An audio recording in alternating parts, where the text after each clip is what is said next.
Good morning, everybody. Welcome back for workout 2. This workout is broken into 2 blocks. The blocks are both timed and the formula is pretty much the same.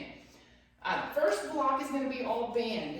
We're stepping back in the complexity of our band exercises just a little bit because I want you to start stepping up in the intensity of your band. If you have band choices on weight, I want you to trying to start switching to a heavier band on some of these exercises. Now, it's not going to work for all of them. I do not expect you to try to go up in band weight on Y's, T's, and V's. I would much rather you focus on the range of motion with those small muscle groups. But on some of these exercises, if you can push yourself to go up at least on 1 or 2 rounds, it's going to be a really good thing. Now, if you don't have a heavier band and you don't really care to purchase a heavier band, don't worry about it. All you need to do is focus on stepping a little bit farther away from your band attachment. So we're just trying to add a little bit of challenge to the resistance of that band.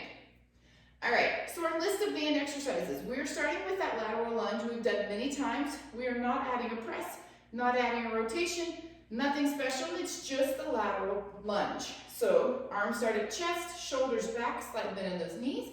I'm stepping out, taking the band with me, and back to center. We've been doing a lot of these, adding presses and rotations. So this should not feel super challenging.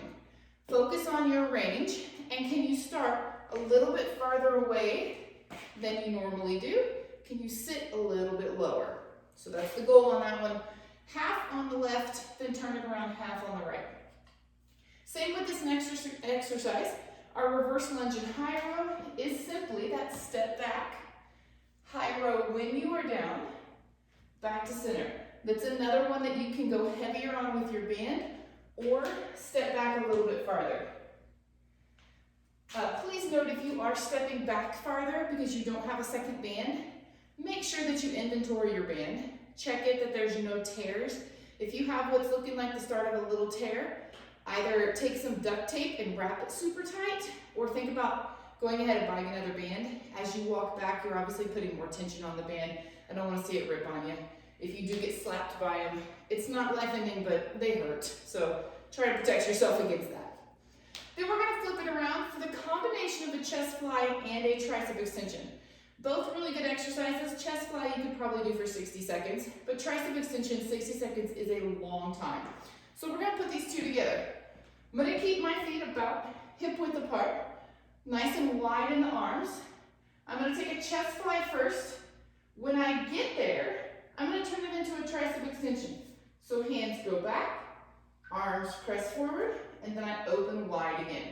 Squeeze, hands back, back to center, and wide. It's important to remember that your tricep extension is in the middle of that chest fly.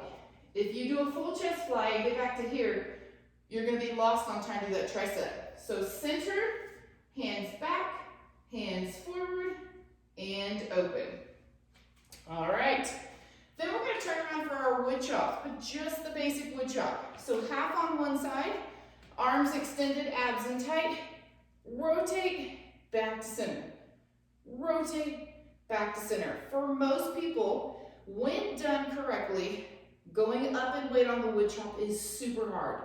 So I would rather you scoot away a little bit than try to go heavy on that band. What happens when we go too heavy on our band on wood chop is that the only way to do it is to use the hips. This is not a power wood chop. We've done power wood chops before using the hips, but this is strictly oblique wood chop. So those hips cannot move as you go. All right? So stick with that lighter band and just scoot a little bit farther away if you're wanting more challenge. Half on the left, half on the right. And then our last band exercise is our Y, T, and low V, but like we did them last week with the 3 pumps. So lighter band for sure. 3 Ys, 1, 2, 3, and then into the T, 1, 2, 3, and then that low V, 1, 2, 3. Remember on the pumps, it is not a full completion.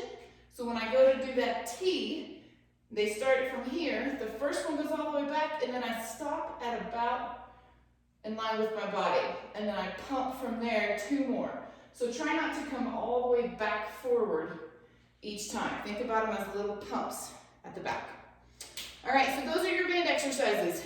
Go for the number of the amount of time and the number of rounds it says, then take a full minute, catch your breath, reset, and we're on to the bottom block.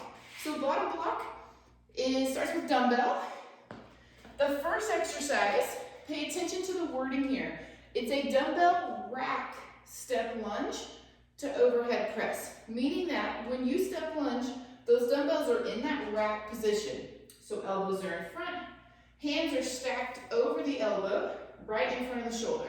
So I'm gonna step lunge from here, come all the way back together, overhead press.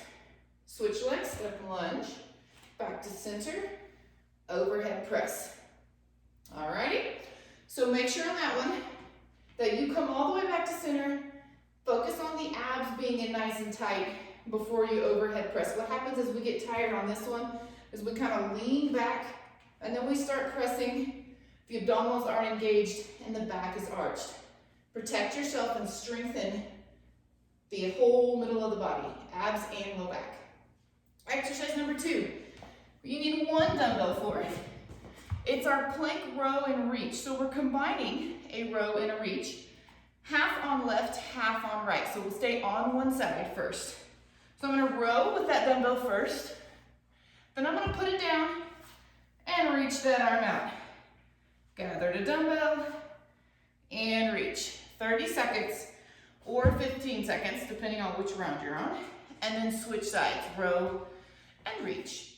Next, we're gonna be back up on the feet, both dumbbells, straight leg deadlift, just like we did in workout 1 this week, but we're gonna turn it into a fly. So you may have to go a little bit lighter on your dumbbells if you can. So straight leg deadlift first.